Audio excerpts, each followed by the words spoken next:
السلام علیکم ورحمۃ اللہ تعالی وبرکاتہ۔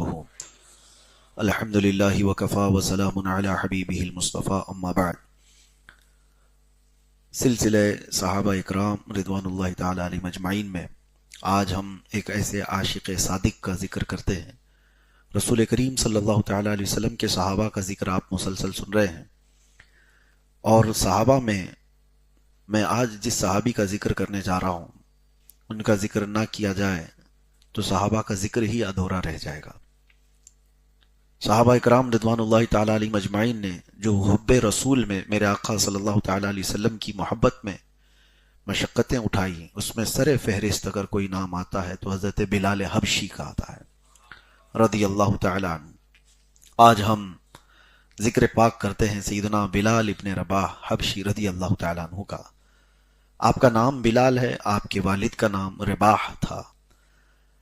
آپ گندمی رنگ کے تھے، سانولے کلر کے تھے، بہت نہایت ہی کالا رنگ نہیں تھا، اور جسمانی اعتبار سے دبلے پتلے تھے، اور مکہ مکرمہ میں آپ غلام کی حیثیت سے زندگی گزار رہے تھے۔ آپ کی پیدائش کے متعلق کہا گیا ہے کہ آپ مکہ میں پیدا ہوئے، آپ کی والدہ حبشہ سے تھیں اور آپ کے والد عرب سے تھے، اور بعض روایات میں یہ ہے کہ آپ مقام سرات، یمن اور حبشہ کے بیچ میں ایک علاقہ ہوتا ہے جہاں مخلوط نسل کے لوگ زیادہ ہیں، یعنی عرب والے جا کر افریقن لوگوں سے شادی کی، یا پھر افریقہ کے لوگوں نے عربوں سے شادی کی، تو نسل اس طرح سے مل جاتی ہے۔ تو اس طرح سے حضرت بلال حبشی کی بھی ولادت ہوئی۔ بہرحال مکہ میں آپ پیدا ہوئے۔ اس کے بعد چونکہ ایک کمزور اور غریب گھرانے سے تعلق تھا تو بچپن سے ہی آپ کو غلامی کی حیثیت سے ہی لوگوں نے رکھ لیا۔ آپ جس کے ہاں غلام تھے وہ امیہ بن خلف، مکہ کا بہت بڑا رئیس آدمی تھا، طاقتور آدمی تھا، اور اس کی بہت کچھ چلتی تھی مکہ میں۔ تو بلال حبشی کی زندگی کو اگر ہم شروع کرتے ہیں اس وقت سے جب آپ ایمان لائے، تو آپ ان خوش نصیبوں میں سے ہے جو حضور پاک صلی اللہ تعالی علیہ وسلم پر سب سے پہلے ایمان لانے والے 7 لوگوں میں سے ابتدا، بلکہ بہت ساری روایات یہ بتاتی ہیں کہ سب سے پہلے ایمان لانے والے غلاموں میں حضرت بلال حبشی ہیں۔ آپ کو سابق الحبشہ کہا گیا ہے۔ سب سے پہلے حبشہ کی طرف سے بھی اگر کوئی اسلام لایا ہے تو حضرت بلال حبشی ہے۔ اور سب سے بڑی بات یہ ہے کہ وہ کسی کے ماتحت تھے، غلام تھے، اور غلام ہونے کی حیثیت سے اسلام میں آنا یہ معمولی بات نہیں تھی۔ جو مکہ والے مخالف تھے، وہاں کی طاقتیں جو کمزوروں کے خلاف تھیں اس وقت، اور پلس یہ کہ جس کے ماتحت میں آپ جس کی غلامی میں تھے امیہ بن خلف، وہ سخت کٹر ترین دشمن حضور پاک صلی اللہ علیہ وسلم، اسلام کا سب سے بڑا مخالف، اس کے گھر اس کی غلامی میں رہتے ہوئے ایمان لائے، اور اس کے بعد پھر ان کو اس کا انجام بھی دیکھنا پڑا۔ مسلسل تکلیفیں اٹھائی حضرت بلال حبشی نے۔ امیہ بن خلف نے حضرت بلال حبشی کا جیسے ہی اسلام اسے پتہ چلا، مکہ کے اوباش لڑکوں کو بلایا، اور اس کے بعد روزانہ ایک نئے نئے طریقے سے آپ کو آزمایا جاتا تھا۔ شروع میں آپ کو مار کر کے، حضور صلی اللہ تعالی علیہ وسلم کی برائیاں بیان کر کے اپنے پرانے دین کی طرف آنے کے لیے اکسایا جاتا تھا، لیکن جب انہوں نے دیکھا کہ بلال بہت ہی پکا ہوتا چلا گیا ہے، بہت پکا ہے، تو پھر انہوں نے وہ تکلیفیں شروع کی جو رہتی دنیا تک وہ مثال بن گئی۔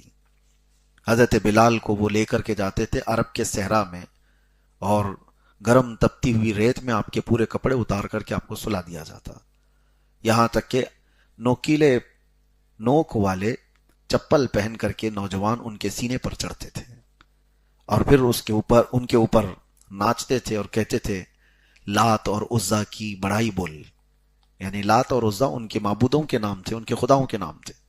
تب حضرت بلال اس گرم تپتی ہوئی ریت میں سو کر احد احد کہتے تھے، یہ جملہ بار بار کہتے تھے، جس کا مطلب ہوتا ہے اللہ ایک ہے، میں ایک ہی کی عبادت کروں گا۔ پھر یہ تکلیفیں اتنی بڑی کہ آپ کو انگاروں پر بھی سلایا گیا، جس کی وجہ سے آپ کی پیٹھ کا گوشت گل گیا تھا، ریڑھ کی ہڈی دکھنے لگتی تھی۔ حضرت بلال اس وقت تک بھی، یہاں تک کہ آپ کو ایک ڈرم جو ہوتا ہے ٹنکی ٹائپ، اس میں دن بھر رکھ کر کے ڈھکن بند کر دیا جاتا اور گرمی کی وجہ سے آپ کا جسم پکتا تھا۔ مسلسل کئی مہینوں نہیں کئی سال تک حضرت بلال حبشی ان تکلیفوں کو سہتے رہے، لیکن انہوں نے کبھی شکایت نہیں کی۔ اور یہ عرصہ گزرتے ہوئے جب آیا تو حضرت ابو بکر صدیق رضی اللہ تعالیٰ عنہ وہ صحابی رسول ہیں جنہوں نے اپنا مال رکھا ہی تھا غلاموں کو آزاد کرنا اور رسول اللہ کی غلامی میں لانا۔ حضرت عائشہ صدیقہ فرماتی ہیں میرے باپ حضرت ابو بکر رضی اللہ تعالیٰ عنہ نے اپنے مال سے جن غلاموں کو آزاد کروایا ان میں سے بلال حبشی بھی تھے۔ اس کے حضرت بلال کے مالک سے جا کر کے آپ نے سودا طے کیا کہ بلال کو بیچ دو، تو حضرت بلال حبشی کو حضرت ابو بکر صدیق رضی اللہ تعالیٰ عنہ نے اس وقت 200 اوقیہ چاندی، اس وقت چاندی کا رواج تھا، سکے 200 جو آج کی قیمت کے اعتبار سے لاکھوں بن جاتے ہیں، وہ دے کر کے امیہ بن خلف سے حضرت بلال کو خرید لیا۔ بعض روایات میں ہے کہ 500 اوقیہ سونا دے کر کے آپ نے خریدا۔ تو اس وقت کئی لوگوں نے تانا مارا، کہا کہ بلال کو یہ تو 10 درہم میں بھی بیچا جا سکتا تھا، اگر اس کی قیمت 10 درہم بھی لگا دیتے تو اس کو بیچ دیتے، اتنی زیادہ قیمت حضرت بلال حبشی کے خریدنے میں، اتنی زیادہ قیمت۔ تو حضرت ابو بکر صدیق رضی اللہ تعالیٰ عنہ نے ان جاہلوں کو جواب دیا بلال کی غلامی کو جتنا میں جانتا ہوں تم نہیں جانتے، اگر قسم رب ذوالجلال کی میرا پورا مال بھی قیمت میں لگانا ہوتا تو میں پورا مال لگا کر بلال کو خریدتا۔ حضرت ابو بکر صدیق رضی اللہ تعالیٰ عنہ کے مال سے خریدا گیا اور اس کے بعد پھر حضرت بلال کو آزاد کیا گیا۔ ان کے آزاد ہونے تک جو تکلیفیں انہوں نے اٹھائی، اللہ اکبر، ہم آج بھی پڑھتے ہیں 1400 سال کے بعد ہمارے رونگٹے کھڑے ہو جاتے ہیں۔ یہ بیان کرنا آسان ہے، تمہاری انگلی اگر موم بتی میں بھی جل جائے تو پورے دن آپ ہا ہو کرتے رہیں گے۔ جن کو انگاروں پر سلایا جاتا ہو اور جن کو گرم تپتی ہوئی ریت پر لٹا کر گرم سل ان کے سینے پر رکھی جاتی ہو، اوباشوں کے ہاتھ میں، یہ بھی روایت ہے کہ پیر میں رسی باندھ کر کے بدماش لڑکے پہاڑوں پر کھینچتے تھے، حضرت بلال کو لے کر کے جاتے تھے اور مذاق بنایا جاتا تھا، خدا کی شان میں گالیاں دی جاتی تھی، حضرت بلال کو پھر واپس شام میں لا کر چھوڑ دیا جاتا۔ جس وقت حضرت ابو بکر صدیق نے حضرت بلال کو خریدا تھا اس وقت سودا جو طے ہو رہا تھا، سودا طے ہونے کے بعد حضرت بلال کو لینے کے لیے جب حضرت ابو بکر گئے تو خود فرماتے ہیں حضرت ابو بکر 2 پتھروں میں دبا ہوا بلال مجھ کو ملا تھا۔ جس وقت حضرت بلال کو خریدا گیا تھا 2 پتھروں میں ان کو دبا کر کے رکھا گیا تھا، اس حالت میں حضرت بلال کو خریدا گیا۔ اور اس کے بعد زندگی بھر حضرت بلال حضرت ابو بکر صدیق کے مرہون منت رہے، ہمیشہ ان کے احسان میں۔ پھر رسول کریم صلی اللہ تعالیٰ علیہ وسلم کے ساتھ ایسی ملازمت کی کہ خود رسول کریم صلی اللہ تعالیٰ علیہ وسلم فرماتے ہیں جب مکہ والوں نے سوشل بائیکاٹ کیا تھا، مقاطعہ کیا تھا، یعنی حضور صلی اللہ علیہ وسلم کے خاندان کا کھانا پانی ہر چیز بند کر دیا تھا، اس وقت رسول کریم صلی اللہ تعالیٰ علیہ وسلم فرماتے ہیں میں اور بلال رہتے ہمارے پاس کھانے کی کوئی چیز نہیں رہتی جس کو کوئی جاندار کھا سکتا ہو، کوئی ایسی چیز نہیں ہوتی جس کو کوئی جاندار کھا سکتا ہو، ہاں اتنا کہ بلال کی بغل اس کو چھپا لے، یعنی اتنی چھوٹی سی مقدار میں کوئی چیز مل جاتی تو حضرت بلال اس کو چھپا کر رکھ لیتے رسول اللہ کے لیے۔ تو وہ دن بھی حضرت بلال رسول کریم صلی اللہ تعالیٰ علیہ وسلم کے ساتھ بیتا ہے۔ اور اس کے بعد پھر آپ کی زندگی پاک مدینے جانے کے بعد وہاں پر سلطنت اسلام، پھر نبی کونین صلی اللہ تعالیٰ علیہ وسلم کے ساتھ ہر جہاد میں شریک رہے۔ ہوا یہ کہ کئی زندگی کے آپ کے اہم چیزیں میں آپ کے سامنے رکھتا ہوں۔ جب اللہ کے نبی صلی اللہ تعالیٰ علیہ وسلم مدینہ طیبہ پہنچے، مسجد نبوی بنی، تو لوگوں کو نماز کے لیے بلانے کا مسئلہ آیا، تو آپ سے کہا گیا کہ لوگوں کو اعلان کر کے بلا لو، جمع ہو جاؤ نماز کے لیے، الصلاۃ جامعۃ، الصلاۃ جامعۃ، یہ پکارا جاتا تھا۔ تو پھر ایک دن بیٹھے عبداللہ بن زید ایک صحابی ہیں، انہوں نے خواب میں دیکھا کہ ان کو یہ کلمات سنائے جا رہے ہیں، اللہ اکبر اللہ اکبر اللہ اکبر اللہ اکبر، اشہد ان لا الہ الا اللہ اشہد ان لا الہ الا اللہ، اذان کے کلمات۔ دوسرے دن وہ آ کر محفل رسول میں عرض کرتے ہیں یا رسول اللہ صلی اللہ تعالیٰ علیہ وسلم، میں نے خواب میں یہ کلمات سنے ہیں، کیا یہ کلمات کے ذریعے سے لوگوں کو نماز کے لیے نہ بلایا جائے؟ یہ ابھی وہ بیان کر رہے تھے کہ حضرت عمر فاروق رضی اللہ تعالیٰ عنہ آئے، کہا یا رسول اللہ صلی اللہ تعالیٰ علیہ وسلم ہو بہو یہی کلمات میں نے خواب میں سنے، یہی بات چل رہی تھی کہ جبرائیل امین وہی لے کر کے بھی آ گئے۔ اللہ کے نبی صلی اللہ تعالیٰ علیہ وسلم کو حکم دیا گیا کہ آپ لوگوں کو بلانے کے لیے ان کلمات کو دہرائیں۔ پھر حضور صلی اللہ تعالیٰ علیہ وسلم نے عبداللہ بن زید جو صحابی جنہوں نے خواب دیکھا تھا ان کو حکم دیا کہ جاؤ بلال کو یہ کلمات سکھا دو۔ حضرت بلال کو یہ کلمات سکھائے گئے اور حضور صلی اللہ تعالیٰ علیہ وسلم نے سب سے پہلا اپنا مؤذن کسی کو بنایا تو بلال حبشی کو بنایا۔ جب وہ پھر آواز دیتے تھے مدینہ طیبہ میں تو شروع میں ان کی زبان کی وجہ سے لوگ اجنبیت محسوس کرتے تھے، کیونکہ عرب وہ فصیح عربی کو جس طرح سے پسند کرتے ہیں، تو حضرت بلال کی اذان کے سلسلے میں وہاں کے لوگ اس کو اس طرح سے دیکھنے لگے کہ ایک غلام زادہ ہے، غلام ہے اور عربی کے کلمات پکار رہا ہے۔ تو اللہ کے نبی صلی اللہ تعالیٰ علیہ وسلم کو جب یہ پتا چلا تو آپ نے فرمایا تم لوگوں کو اندازہ نہیں، بلال کی اذان کو اللہ پسند فرماتا ہے، اللہ تعالیٰ پسند فرماتا ہے۔ پھر سفر میں، حضر میں، ہر جگہ بلال حبشی کو اذان کے لیے مقرر کیا گیا، یہاں تک کہ ایک مرتبہ کا یہ واقعہ بھی ہے کہ اللہ کے نبی صلی اللہ تعالیٰ علیہ وسلم اکثر، ہاں یہ بھی میں آپ کو بتا دوں، اذان کے بعد ایک مرتبہ ایسا ہوا کہ اذان دینے کے بعد حضرت بلال کی ایک عادت یہ بھی تھی، مسجد میں اذان دیتے تھے اور پھر جا کر کے رسول اللہ کے گھر کے سامنے کھڑے ہو کر الصلاۃ علیک یا رسول اللہ یہ بھی کہتے تھے۔ یہ سنیوں کا طریقہ رہا ہے، مسجدوں میں بھی اذان کے بعد جماعت ہونے سے پہلے ہمارے یہاں صلاۃ پکاری جاتی ہے۔ یہ حضرت بلال حبشی اذان دے کر کے رسول اللہ کے حجرے کے پاس جا کر کھڑے ہوتے تھے اور حضور پر سلام بھیجتے تھے۔ اللہ کے نبی صلی اللہ علیہ وسلم حضرت بلال کی یہ آواز سن کر کے اپنے حجرے سے نکلتے، جیسے ہی حضور اپنے حجرے سے نکلتے بلال حبشی اقامت شروع کر دیتے تھے، یہ روایات میں ہے۔ اور ایک مرتبہ ایسا ہوا کہ حضور پاک صلی اللہ، ہاں یہ بھی روایت ہے کہ گھر کے پاس کھڑے ہوتے تھے حضور کے اور حی علی الصلاح حی علی الفلاح الصلاۃ علیک یا رسول اللہ، یعنی حضور کو بلانے کے لیے الگ کلمات تھے، یا رسول اللہ نماز کے لیے آ جائیے، کامیابی کے لیے آ جائیے۔ حضور مسکراتے تھے ان کے ان الفاظ پر۔ ایک بار یہ ہوا کہ عشاء کی اذان ہو چکی اور نبی پاک صلی اللہ تعالیٰ علیہ وسلم حجرے سے باہر نہیں آئے، تو بہت دیر انتظار ہوا، تو حضرت بلال حبشی ان سے کہا گیا کہ نہیں، رسول کریم صلی اللہ علیہ وسلم سوئے ہوئے ہیں، آرام فرما رہے ہیں۔ تو گئے حجرے کے پاس جا کر کھڑے ہو کر کے انہوں نے زور سے یوں پکارا الصلاۃ خیر من النوم، نماز نیند سے بہتر ہے۔ پھر کہا نماز نیند سے بہتر، حضور تشریف لے آئے۔ کہا بلال کیا ہی عمدہ کلمات تم نے بیان کیے، کیا ہی اچھا ہو کہ یہ کلمات ہر دن فجر میں اذان کے ساتھ شامل کیے جائیں۔ یہ حضرت بلال کے کلمات سے، الصلاۃ خیر من النوم ہم جو کہتے ہیں فجر میں، یہ حضرت بلال نے حضور پاک صلی اللہ تعالیٰ علیہ وسلم کی بارگاہ میں بڑے ادب سے عرض کیے تھے اور حضور نے اس کو پسند فرمایا اور اذان میں ہمیشہ کے لیے شامل کیا۔ ایک مرتبہ سفر میں رسول پاک صلی اللہ تعالیٰ علیہ وسلم نے فرمایا بلال ہماری نماز کی حفاظت کرنا، رات ہو گئی تھی اور فجر میں اٹھنا تھا، جیسے ہم آپ کو بول کر کے سوئیں، آپ ہم کو بول کر کے سوئیں۔ رسول پاک صلی اللہ تعالیٰ علیہ وسلم آرام کرنا ہوتا تو بلال حبشی کو بول کے سوتے کہ بلال ہماری نماز کی حفاظت کرنا، تو حضرت بلال مسلسل جھاگتے رہتے، حضور پاک صلی اللہ تعالیٰ علیہ وسلم کی فجر کے لیے تیاری کرنی ہے، لیکن سفر میں تھے۔ ہوا یہ کہ سارے یہ خیبر سے لوٹنے کے وقت حضور پاک صلی اللہ علیہ وسلم آرام فرمائے اور سارے صحابہ کو بھی نیند لگ گئی۔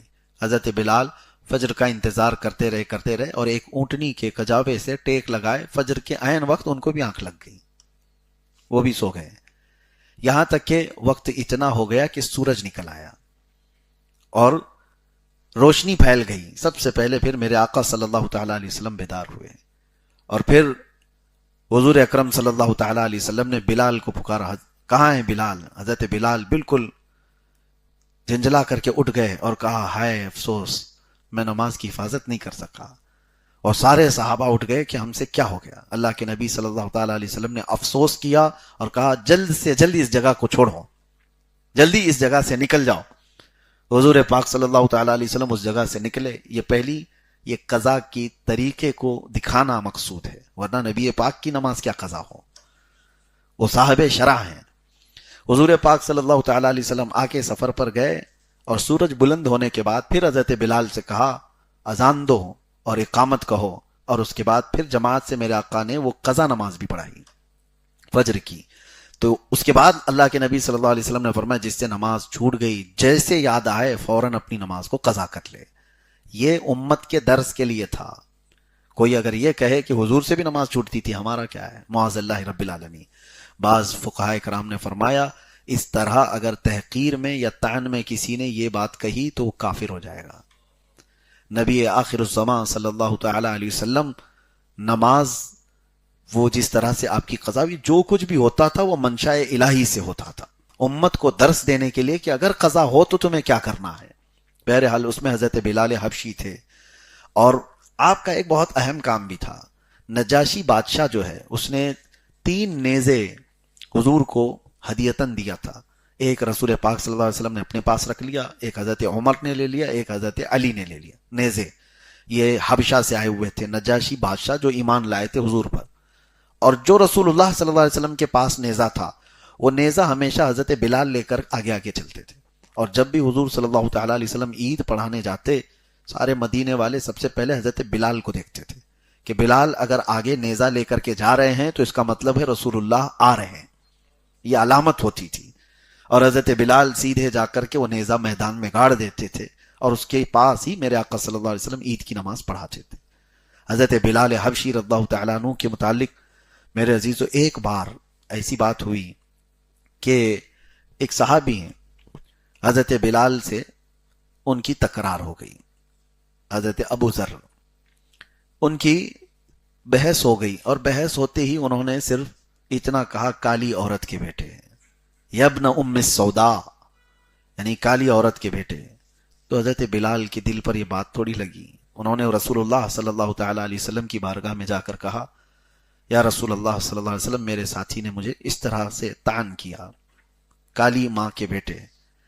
تو حضور پاک صلی اللہ تعالی علیہ وسلم اتنے جلال میں باہر تشریف لائے تھے کہ صحابہ سب کے سب حیرت زدہ تھے، ڈرے ہوئے تھے. حضور نے ان کو بلایا اور کہا افیک الجاہلیہ، ابھی تمہارے اندر زمانے جاہلیت کی بدبو آ رہی ہے. 3 بار حضور نے فرمایا اور اس کے بعد واپس حضور چلے گئے. اس صحابی کو اتنا دکھ پہنچا جنہوں نے حضرت بلال کو یہ کہا تھا. ان کو احساس ہوا، ندامت ہوئی. اس کے بعد آتے ہیں حضرت بلال کا ہاتھ پکڑ کر کے اور مسجد نبوی میں اندر آ کر لیٹ جاتے ہیں اور کہتے ہیں بلال مجھ سے خطا ہوئی، میں نے تکرار میں اور انجانے میں تم کو اس طرح کا جملہ کہا، اور رسول اللہ کی ناراضگی مجھے برداشت نہیں ہے. تم کو کالا کہنے سے میرے نبی ناراض ہیں، لہٰذا تم مجھے معاف کرو. اور معاف کرنے کا طریقہ یہ ہے کہ تم اپنا یہ کالا پیر میرے چہرے پر رگڑ دو. میں نیچے لیٹتا ہوں، تم اپنا پیر میرے چہرے پر رکھو. حضرت بلال نے فوراً ان کو اٹھا لیا اور کہا نہیں، جس کے تم غلام ہو اس کا میں بھی غلام ہوں. میرا پیر تمہارے چہرے پر نہیں ہوگا. اور دونوں سینہ آپس میں لگائے. یہ اللہ کے نبی صلی اللہ تعالی علیہ وسلم نے حضرت بلال کی فضیلت ایک جگہ نہیں کئی مرتبہ بیان فرمائی. جب وہ اذان دیتے تھے اس وقت، جب یہ تکرار ہوئی اس وقت. اور ایک بات میں آپ کو بتاتا ہوں، حضرت بلال رضی اللہ تعالیٰ عنہ کا جو مقام و مرتبہ ہے، زندگی بھر رسول اللہ صلی اللہ تعالیٰ علیہ وسلم کی معیت میں اذان دیتے رہے. 7 ہجری مکہ کے فتح کا دن تھا. فتح مکہ کے دن 10,000 صحابہ کی جماعت میں حضور صلی اللہ تعالیٰ علیہ وسلم تشریف لا رہے تھے. اور اس وقت جانتے ہیں سب سے پہلے حضور صلی اللہ تعالیٰ علیہ وسلم کی اونٹنی کی رسی پکڑ کر چلنے والے حضرت بلال حبشی تھے. ان کے داخل ہونے کی شان ہی الگ تھی. وہ تڑپائے گئے تھے، مارے گئے تھے مکہ میں. کون سا ظلم ان کے ساتھ نہیں ہوا تھا مکہ میں. ہجرت کے بعد جب میرے آقا صلی اللہ تعالیٰ علیہ وسلم مدینہ طیبہ تشریف لے گئے تھے تو ان کو بھائی چارگی میں ایک صحابی ہیں ابو رویحہ، ان کا بھائی بنایا تھا. ان کے ساتھ رہتے تھے. ایک روایت میں عبیدہ بن حارث کے ساتھ. بہرحال جب مکہ میں داخل ہوئے اور فتح مکہ میں پہلے نبی کریم صلی اللہ تعالیٰ علیہ وسلم خانہ کعبہ کے اندر گئے، سارے بتوں کو وہاں سے نکال کر پاک کیا. خانہ کعبہ کو صاف کرنے کے بعد حضور کریم صلی اللہ تعالیٰ علیہ وسلم باہر تشریف لائے اور حرم کعبہ میں پہلی اذان دینی تھی تو حضرت بلال سے کہا گیا کعبے کی چھت پر چڑھ کر اذان دو.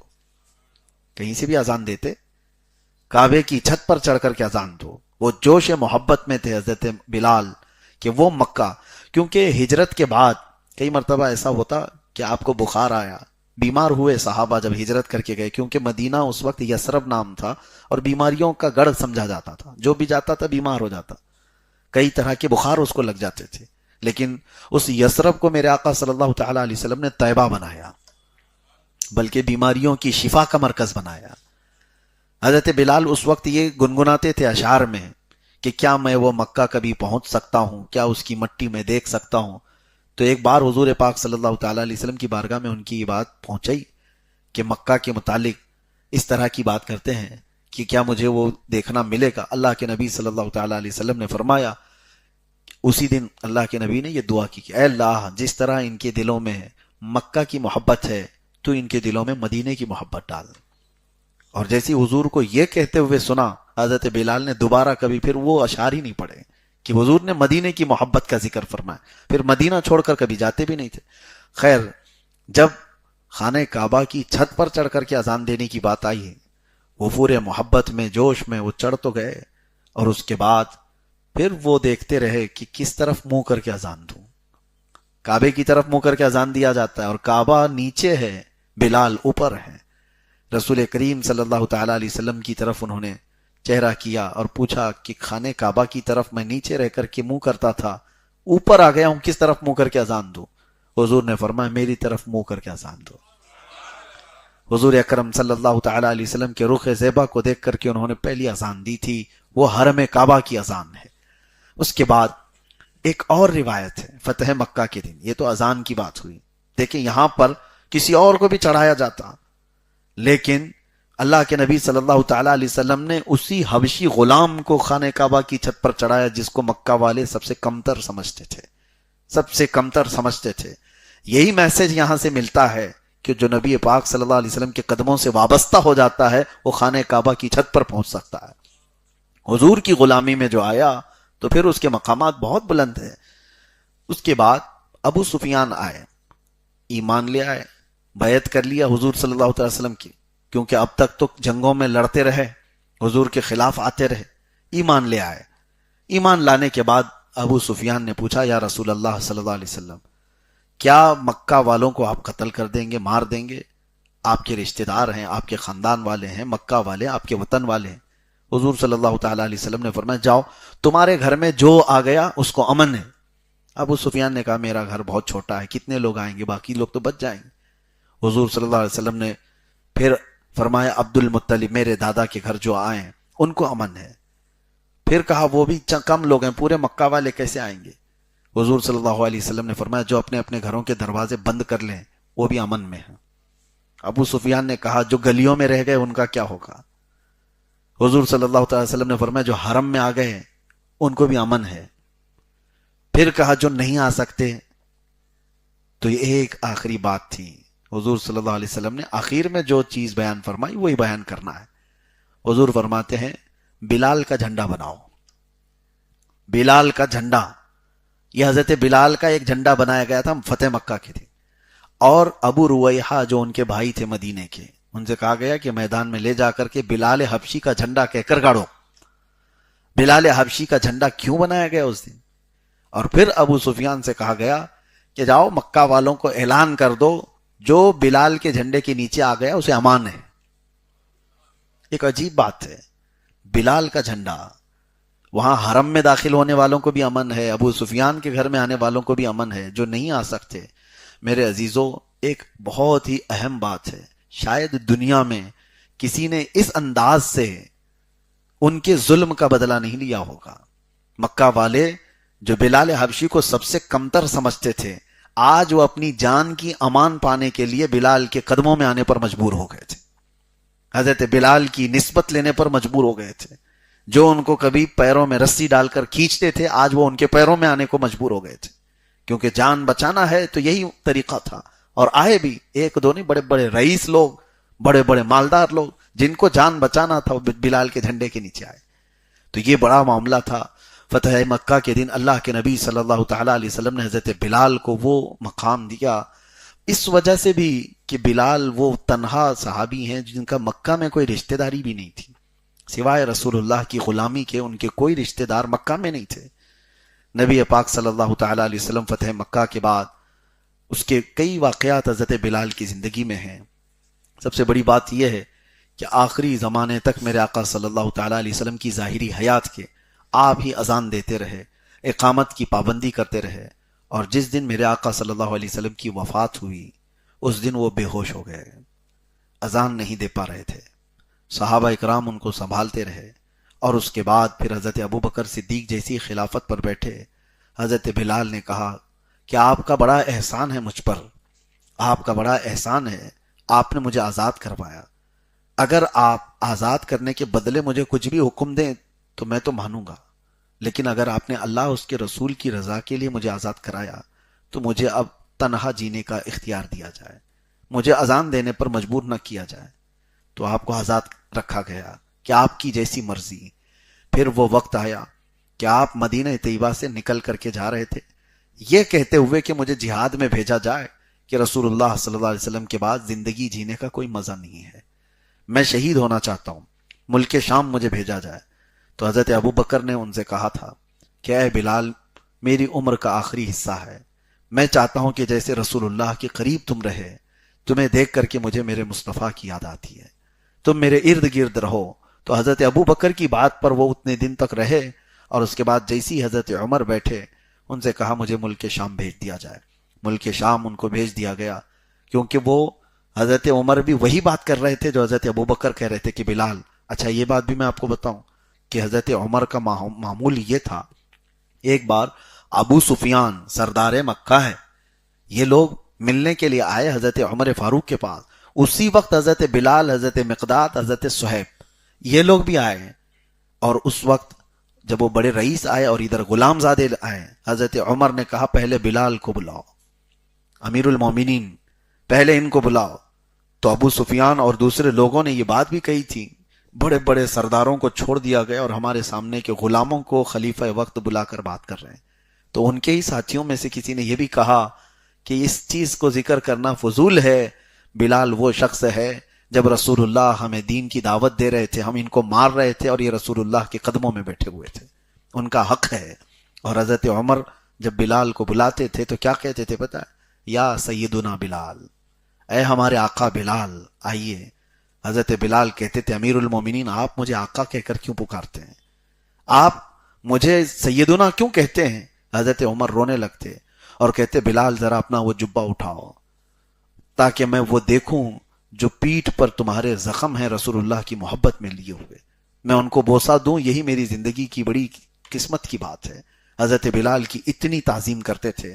حضرت عمر فاروق رضی اللہ تعالیٰ کبھی حضرت ابوبکر صدیق کی بھی تعریف کرتے تو یوں کہتے، حضرت عمر یوں کہتے ہمارے سردار ابو بکر نے ہمارے سردار بلال کو آزاد کرایا ہے۔ دونوں کو سردار کہتے تھے، آقا کہتے تھے، جبکہ وہ غلام زادے تھے۔ تو حضرت عمر کی بات پر وہ رہے نہیں، مدینے میں ملک شام چلے گئے، تنہائی میں جیتے رہے، جہاد کے سلسلے میں گئے تھے لیکن وہاں زیادہ دن رہ نہ پائے۔ ایک دن خواب میں رسول اللہ صلی اللہ علیہ وسلم کو دیکھا، اللہ کے نبی صلی اللہ تعالی علیہ وسلم یہ فرما رہے تھے کہ اے بلال اتنی بھی دوری کیوں، کیا ہماری یاد نہیں آتی؟ تڑپ کر کے اٹھ بیٹھے، بستر کو چھوڑ دیا۔ اللہ کے نبی صلی اللہ علیہ وسلم کو جیسی ہی خواب میں دیکھا، ملک شام سے ایسا سفر کیا انہوں نے، نہ پہاڑوں کو دیکھا نہ صحراؤں کو دیکھا، مدینے کی طرف وہ رواں دواں ہوئے، اور کئی دن کی مشقتوں کے سفر کے بعد مدینے پہنچے تو سیدھے پوچھتے تھے کہ این رسول اللہ، اللہ کے رسول کہاں ہیں، اللہ کے رسول کہاں ہیں؟ تو وہ وارفتگی میں، محبت میں، اور پھر جب روضہ رسول کے پاس جاتے تو بے ہوش ہو کر گر جاتے تھے، غش کھا کر گرتے، لوگ ان کا انتظار کرتے، ہوش میں آتے، ان کو اٹھایا جاتا اللہ کے نبی صلی اللہ تعالی علیہ وسلم کی قبر انور کو دیکھ کر۔ اب سنیے، اس وقت حضرت عمر نے آ کر کے ان سے کہا بلال ایک بار وہ اذان دو جو رسول اللہ کے زمانے میں دیتے تھے۔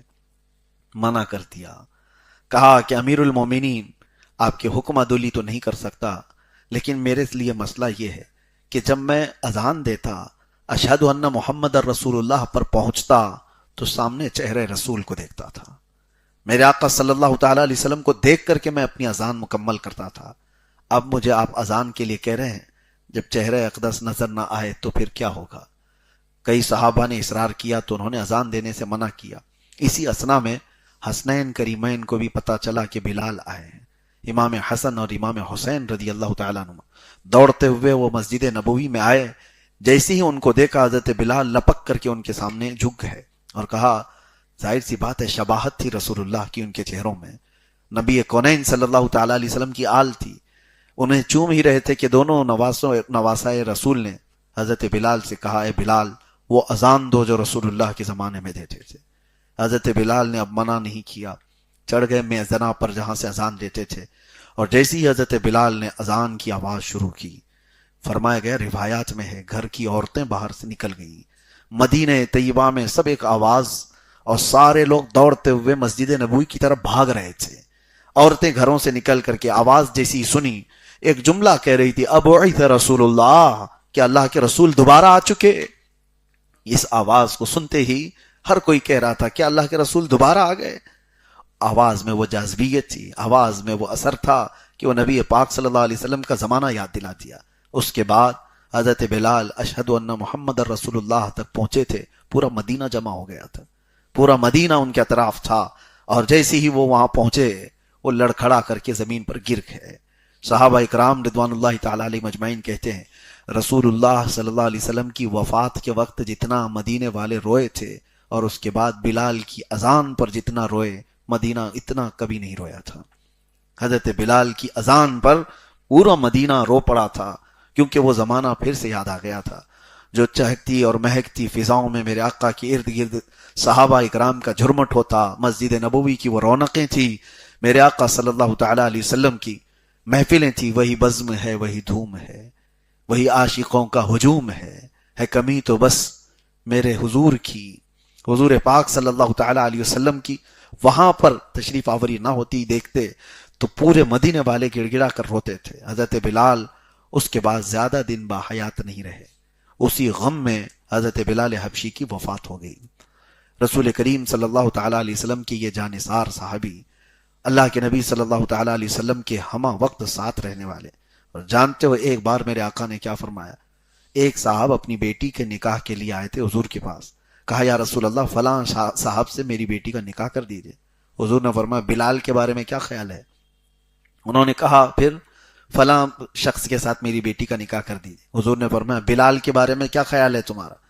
انہوں نے تیسری بار کہا. حضور صلی اللہ تعالی علیہ وسلم نے پھر فرمایا بلال کے بارے میں کیا خیال ہے تمہارا. اب وہ کچھ نہ کہہ سکے. ظاہر سی بات ہے 2 بار 3 بار کوئی اپنی بیٹی کے لیے دوسری بات پوچھ رہا ہے تو اس کو کہیں دینے کا ارادہ ہوگا, لیکن جب رسول اللہ صلی اللہ علیہ وسلم سے 3 بار سنا تو پوچھا بلال میں ایسا کیا ہے. اللہ کے نبی صلی اللہ علیہ وسلم نے فرمایا میں نے جنت میں مجھ سے آگے بلال کے قدموں کی آہٹ سنی ہے. بلال کے قدموں کی آہٹ میں نے جنت میں سنی ہے. یہ بات سنتے حضرت ابوبکر صدیق نے کیا کہا تھا پتہ ہے. حضرت ابوبکر کہتے کاش میرا باپ بلال کا باپ ہوتا, میری ماں بلال کی ماں ہوتی, جو فضیلت بلال کو ملی ہو مجھے مل گئی ہوتی. اللہ کے رسول نے فرمایا کہ مجھ سے آگے میں نے بلال کے قدموں کی آہٹ جنت میں سنی ہے. یہ حضرت بلال سے پوچھا بھی گیا تھا کہ آپ ایسا کیا کرتے ہو کہ آپ کی آواز, قدموں کی آواز جنت میں آتی ہے. حضرت بلال نے جو کہا وہ آپ سب کے لیے بھی ہمارے لیے بھی. وہ کہتے ہیں ہر اذان کے بعد میں 2 رکعت نفل پڑھ لیتا, اور کبھی بغیر وضو کے رہتا نہیں. جس وقت وضو ٹوٹے میں فوراً وضو کرتا. تو یہی عمل انہوں نے بتایا. اللہ کے نبی صلی اللہ تعالی علیہ وسلم نے ان کی فضیلت میں جب یہ بیان فرمایا دنیا میں کہ ان کے قدموں کی آہٹ جنت میں سنی گئی. میرے عزیزو, ایک وہ صحابی ہیں حضرت بلال جن پر ساری امت کا اتفاق ہے. صحابہ اکرام کو گالیاں دینے والے شیعہ بھی حضرت بلال کی صحابیت کا انکار نہیں کرتے. حضرت بلال رضی اللہ تعالیٰ عنہ کی, حالانکہ اکثر صحابہ کو سب و شتم کرتے ہیں, ان کو مانتے نہیں, خلفائے راشدین میں سے اکثر کو, لیکن حضرت بلال کے متعلق شیعہ جماعت کا بھی اتفاق ہے کہ رسول اللہ صلی اللہ تعالیٰ علیہ وسلم کا ایسا جانثار صحابی, اللہ تبارک و تعالیٰ ان کی تربت پر کروڑوں رحمت نازل فرمائے.